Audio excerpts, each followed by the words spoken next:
بسم الله الرحمن الرحيم. نفس امارہ، یہ امر سے نکلا ہے۔ یہ جو نفس ہوتا ہے نا، یہ بندے کو گناہ کی طرف مائل کرتا ہے۔ یہ اندر ہی ہوتا ہے بندے کے۔ سلطان باؤ رحمۃ اللہ علیہ فرماتے ہیں نا کہ 6,000 کتاباں پڑھیاں اجے بھی طالب زردہ ہو، باج فقیراں کسے نہیں ماریا اے ظالم چور اندر دا۔ اے نفس امارہ ہے، ظالم چور ہے جو ہر اندر ہی بیٹھے بیٹھے بندے نو ذہن کیتی رکھتا ہے کہ تو اے کر، بڑا مزہ ایسے، اے کر بڑا فائدہ ہوگا۔ بسم اللہ الرحمن الرحیم۔ لا اقسم بیوم القیامہ، میں قسم کھاتا ہوں روز قیامت کی۔ ولا اقسم بالنفس اللوامہ، اور میں قسم کھاتا ہوں نفس لوامہ کی کہ حشر ضرور ہوگا، یعنی قیامت ضرور آئے گی۔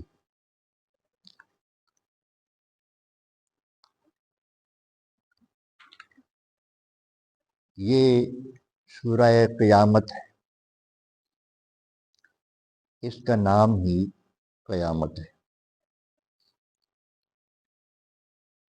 اور قیامت اسلامی عقائد میں سے بڑا اہم عقیدہ ہے۔ قیامت کا برپا ہونا اور حشر و نشر، یعنی مرنے کے بعد پھر دوبارہ زندہ ہونا اور حساب کتاب ہونا، یہ سارے معاملات اسی ایک مضمون میں آتے ہیں۔ اور وہ انسانی طبقہ جن کو کافر کہا جاتا ہے، وہ اس چیز کے منکر تھے، عقل کے غلام تھے۔ جو چیز ان کی عقل میں آ جاتی تھی اس کو مانتے تھے، جو عقل میں نہیں آتی اس کو نہیں مانتے۔ نبی کریم رؤوف الرحیم صلی اللہ علیہ وآلہ وسلم کی بارگاہ میں ایک شخص جس کا نام عدی بن ربیعہ تھا، وہ آیا اور نبی کریم علیہ الصلاۃ والسلام سے قیامت کے بارے میں سوال کیا کہ واقعی قیامت آئے گی؟ تو نبی کریم رؤوف الرحیم صلی اللہ علیہ وآلہ وسلم نے ارشاد فرمایا کہ قیامت ضرور آئے گی، اور یہ بڑی اہم چیز ہے، اس لیے کہ اللہ تبارک و تعالیٰ نے انسان کو عقل اور شعور عطا فرمایا ہے، اور اس کے اندر ہر قسم کی صلاحیت، استعداد اور طاقت رکھی ہے، جس کے ذریعے یہ صاحب ارادہ بھی ہے، یہ اپنے ارادے سے نیکی بھی کرتا ہے، یہ گناہ بھی کرتا ہے۔ تو اس دنیا میں نہ اس کی تمام نیکیوں کا اجر اس کو دیا جا سکتا ہے، اور نہ ہی اس کے تمام گناہوں کی سزا اس کو مکمل طور پر دی جا سکتی۔ اس لیے قیامت ضروری ہے کہ جو صاحب کردار ہو، جو نیک اور صالح انسان ہو، اس کی نیکیوں کا اجر اس کو جنت کی صورت میں دیا جا سکے۔ اور جس نے ظلم میں زندگی گزاری ہو، بڑا ظالم ہو، اب مثلا ایک بندہ قاتل ہے اور بلا وجہ وہ قتل کر رہا ہے کسی کو، جس کو قتل کیا وہ تو مر گیا، اگر وہ نیک ہے اچانک مر گیا ہے، اس کا صلہ اس کو کیسے دیا جائے؟ وہ تو فوت ہو گیا، اگلے جان چلا گیا۔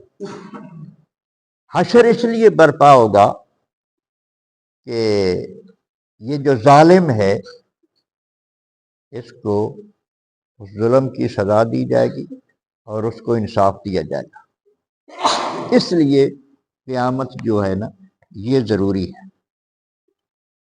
وہ بدبخت اور بد نصیب شخص تھا، نبی کریم علیہ الصلوۃ والسلام سے ساری وضاحت سننے کے باوجود اس نے یہ کہا کہ اگر میں قیامت کو برپا ہوتے اپنی آنکھوں سے دیکھ لوں، میرے سامنے قیامت آ جائے، اس کو دیکھ کر بھی میں آپ کی تصدیق نہیں کروں گا۔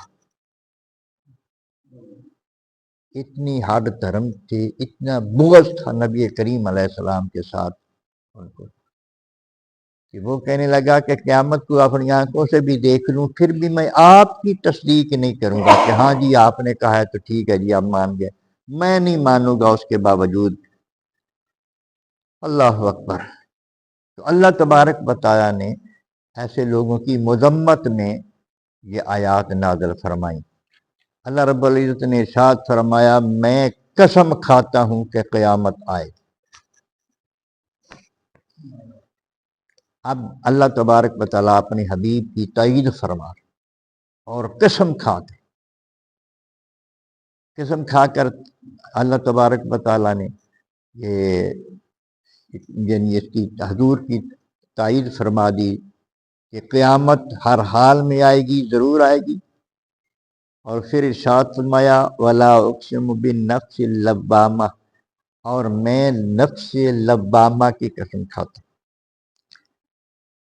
قرآن و حدیث کی روشنی میں صوفیاء کی اصطلاح میں جو صوفیاء مفسرین ہیں انہوں نے ارشاد فرمایا ہے کہ یہاں یہ نفس لوامہ کا ذکر فرمایا۔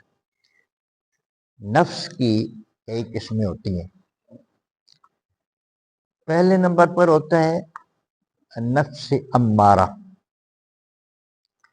یہ امر سے نکلا ہے۔ یہ جو نفس ہوتا ہے نا یہ بندے کو گناہ کی طرف مائل کرتا ہے، یہ اندر ہی ہوتا ہے بندے کا۔ سلطان باؤ رحمۃ اللہ علیہ فرماتے ہیں نا کہ 6,000 کتاباں پڑھیاں اجے بھی طالب زردہ ہو، باج فقیراں کسے نہیں ماریا اے ظالم چور اندر دا۔ اے نفس امارہ ہے، ظالم چور ہے جو ہر اندر ہی بیٹھے بیٹھے بندے نو ذہن پیٹی رکھ جائے کہ تو اے کار بڑا مزہ ایسے، اے کار بڑا فائدہ ہوگا۔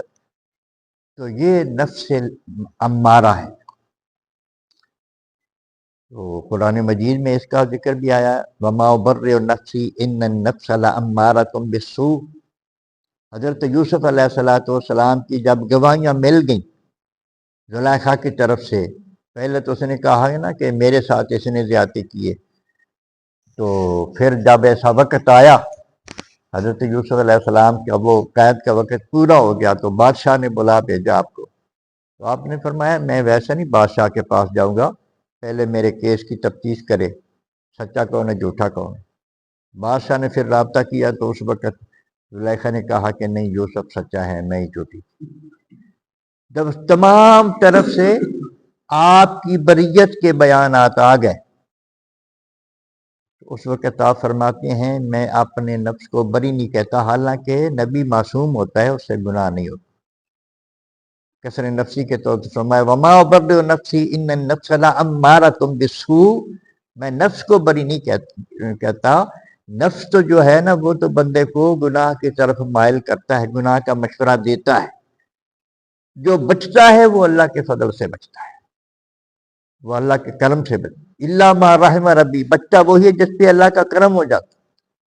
حضرت یوسف علیہ السلام کا کلام جس کو 13ویں پارے کے شروع میں اللہ پاک نے یہ نازل فرمایا۔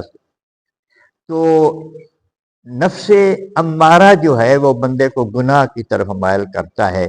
اگر امارہ ہی رہے تو بندہ ہر وقت گناہ میں لگا رہتا ہے، گناہ کا سوچتا رہتا ہے۔ لیکن اگر وہ ذکر کی طرف مائل ہو جائے، لکھا صوفیاء نے، اگر بندہ اللہ کی یاد کی طرف، اللہ کے ذکر کی طرف مائل ہو جائے تو اللہ تبارک و تعالیٰ اس کو توفیق عطا فرماتا ہے، اس کو نفس لوامہ مل جاتا ہے۔ لوامہ کا معنی ہے ملامت کرنے والا۔ وہ یہ ہوتا ہے کہ جو ہی بندے سے غلطی ہوتی ہے تو وہ اندر سے کہتا ہے کہ تمہیں شرم ہونی چاہیے، تجھے حق نہیں پہنچتا تھا یہ جو تو نے کیا ہے نا، تو وہ بندہ اسی وقت شرمندہ ہو جاتا ہے اور اللہ سے معافی مانگ لیتا ہے۔ کسی کے ساتھ زیادتی کی ہو تو اس سے وہ معافی مانگ لیتا ہے، یہ نفس لوامہ کا۔ اور مزید جب اللہ کی یاد میں مشغول ہوتا ہے، نیک صحبتوں میں بیٹھتا ہے، تو اس پر نیکی کا جب رنگ چڑھ جاتا ہے تو پھر اس کو نفس مطمئنہ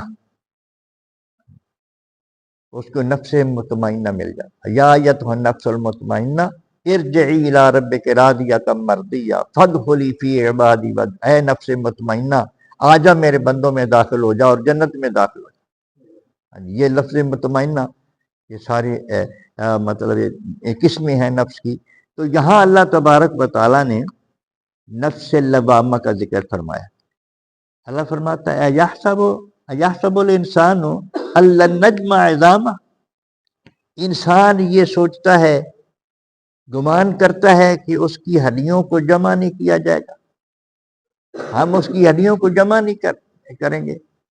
بلا قادرین علی ان نسوی بنانا، اللہ فرماتا ہے کیوں نہیں، ہم تو اس کی انگلیوں کے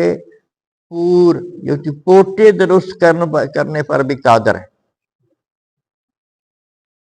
وہ یہی کہتے تھے نا کہ صدیاں گزر گئی ہیں، لوگ مرے پڑے ہیں قبروں میں اب ان کے جسم کا نام و نشان مٹ گیا ہے، ان کے ذرات بھی نہیں ملتے۔ یہ کیسے ہو سکتا ہے کہ وہ انسان پھر دوبارہ سے انسان بن جائے اور زندہ ہو جائیں؟ تو ان سے یہ فرمایا گیا ہے کہ جب تم پہلے پیدا ہوئے اس وقت تم کیا تھے، تمہارا نام بھی نہیں تھا، اللہ نے جب شروع سے تمہیں پیدا کیا۔ تو جس نے تمہیں شروع سے پیدا فرما لیا ہے، تمہارا مٹیریل بھی نہیں تھا، تو تمہیں اللہ پاک نے ایک خوبصورت انسان بنا دیا ہے، وہ اس چیز پر بھی قادر ہے کہ تمہارے بکھرے ہوئے ذرات کو وہ جمع کر کے پھر تمہیں زندہ کر دے، وہ اس چیز پر بھی قادر ہے۔ تو اللہ تبارک و تعالیٰ اس بات پر دلائل ارشاد فرما رہے ہیں کہ قیامت ضرور برپا ہوگی اور ہر بندے کو اس کے عمل کی جزا اور سزا بھی ضرور ملے گی۔ اللہ سمجھنے کی توفیق عطا فرمائے۔